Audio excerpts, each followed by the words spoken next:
मेरी ज़िंदगी आप ही की तरह बहुत बचपन में शुरू हुई। 18 साल की उम्र में मैं अपने बिज़नेस में आ गया और बहुत छोटे से पैसे से, उस वक्त 20,000 रुपये, शायद आज 2-3-4 लाख के बराबर होगा, उससे मैंने शुरुआत की। जैसे अभी अश्विनी जी ने बोला कि जो कैनवस होती है, हर की एक डिफरेंट कैनवस होती है। मैं पढ़ाई में बहुत तेज़ नहीं था आपकी तरह, तो बड़ी मुश्किल से मैंने अपनी ग्रेजुएशन करके 18 साल की उम्र में मैंने अपना काम शुरू किया। मेरी कैनवस बिज़नेस की कैनवस थी, उसी से मैंने अपनी शुरुआत की और वहीं से मैंने अपने धीरे धीरे बिज़नेस बनाना शुरू किया।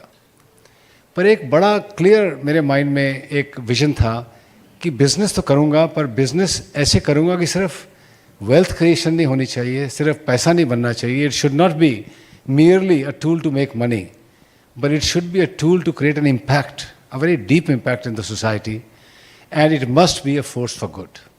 जब छोटे बिजनेस होते हैं तो ज़ाहिर तौर पे उसमें कोई इम्पैक्ट नहीं हो सकता ज़्यादा, और शुरू में आपको अपने लिए रिसोर्सेज भी इकट्ठे करने होते हैं। आपको, हमारे ज़माने में आज की तरह फंड रेज आसान नहीं था। आज तो आपके पास आइडिया है तो पैसे मिलेंगे। If you have a good idea, there are lots of people banking you out there. It was not in our time. You needed land, you needed machinery. There is no money. How do you buy land? If there is no land, where do you get the money? Because there's nothing to mortgage with the banks. So it is a very difficult cycle in those days. But some of us kept on working hard and assiduously towards our goals. And finally, some small successes in the earlier years led to some more successes. It kept on building. As they say, 1% each time compounds into something very big. And that's what you have to keep in mind. और फिर setback भी होते हैं, पीछे भी आएंगे, उससे डरना नहीं है. Never get discourage with that.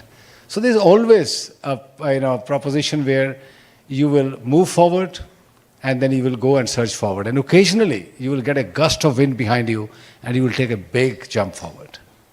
इसी तरह मेरी ज़िंदगी शुरू हुई. 18 से लेके करीब 22-23 साल तक बहुत स्ट्रगल रहा. ट्रक की छत पे, ट्रेन की ज़मीन पे, हर तरह का काम मैंने किया हुआ है. आज वंदे भारत की बात हो रही थी. हमारे वक्त तो बहुत उसी तरह की ट्रेन्स थी. आंखों में कोयला भी पड़ता था, ज़मीन पे भी बैठना पड़ता था, खाने के लिए भी कुछ खास नहीं होता था ट्रेन्स में. तो वो ज़िंदगी देखी है, पर वहाँ से निकाल के लाए आगे. और क्योंकि ट्रेनिंग इतनी ज़बरदस्त उस वक्त हुई, ग्राउंड से हुई, तो पक भी गए, ताकि जब आगे जाके बड़ी बड़ी battles लड़नी थी, when we had to go and fight some very big battles which were almost existential in our life, we could deal with it because we were very well prepared for it.